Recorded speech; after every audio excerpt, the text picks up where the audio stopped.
In 1950s and 60s America, segregation wasn't just a social norm, it was the law. These laws, known as Jim Crow, kept black Americans shut out of everyday life.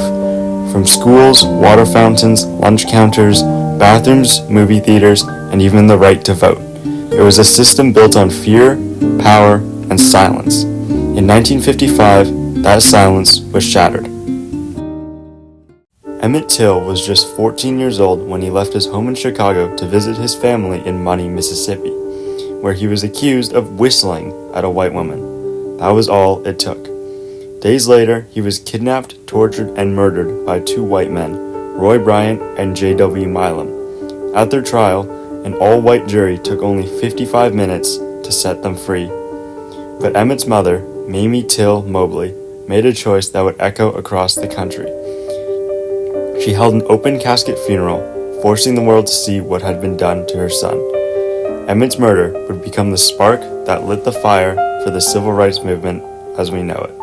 His death was a national awakening, a brutal reminder that the justice system had failed, and that change would not come quietly. In 1961, James Meredith, a native Mississippian and Air Force veteran, wanted to attend the University of Mississippi, colloquially known as Ole Miss. He applied twice and was denied twice for technical reasons. These reasons being, of course, that he was black. This denial, based on skin color, was in direct violation of the Supreme Court's 1954 ruling in the Brown v. Board of Education, which had declared that the separate but equal doctrine that had ruled the South for so long was unconstitutional. The law said segregation within education has no place in the United States, but in Mississippi, the law and reality were not the same. While visiting the Mississippi Civil Rights Museum, I spoke with Jerry Knight, a museum educator, who explained to me how Mississippi refused integration years after Brown v. Board.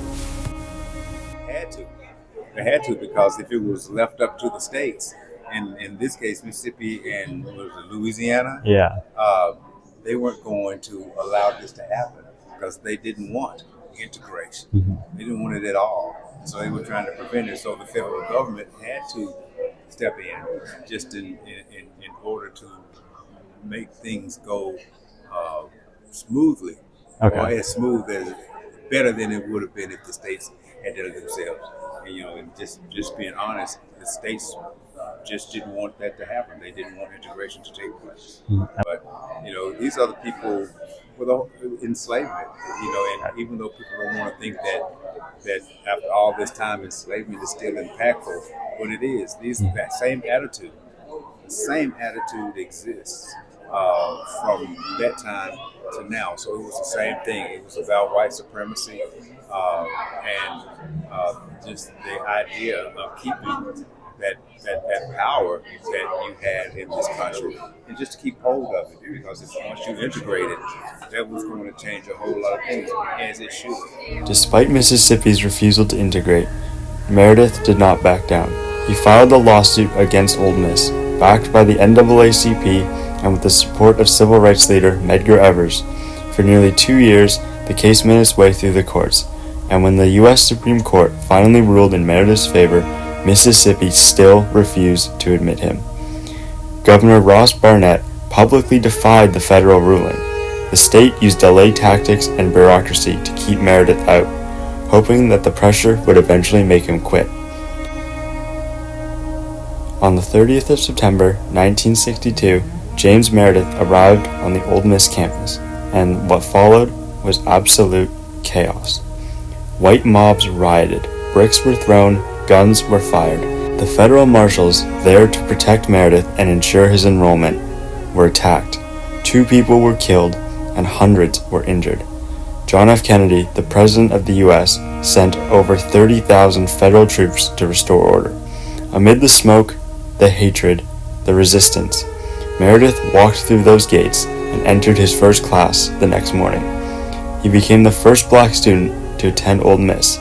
But he wasn't just attending the university, he was forcing Mississippi and the nation to live up to the laws it claimed to uphold. James Meredith didn't wait for change. He became it. He stood alone in front of one of the most powerful institutions in the South and forced it to open its doors.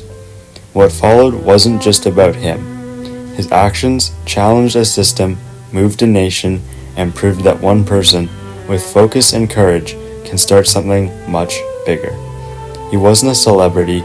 He didn't have a mass following behind him, but his bravery sparked a chain reaction of federal action, public attention, and the future of students who saw themselves in his story. The truth is, systemic change starts with individual action.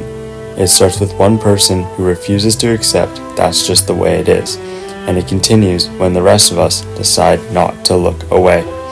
You don't have to risk your life to do something meaningful, but you do have to care enough to learn.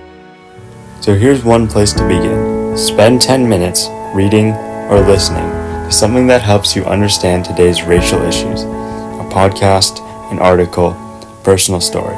Something that makes you think. Because awareness is that first step, and you can't change what you don't understand.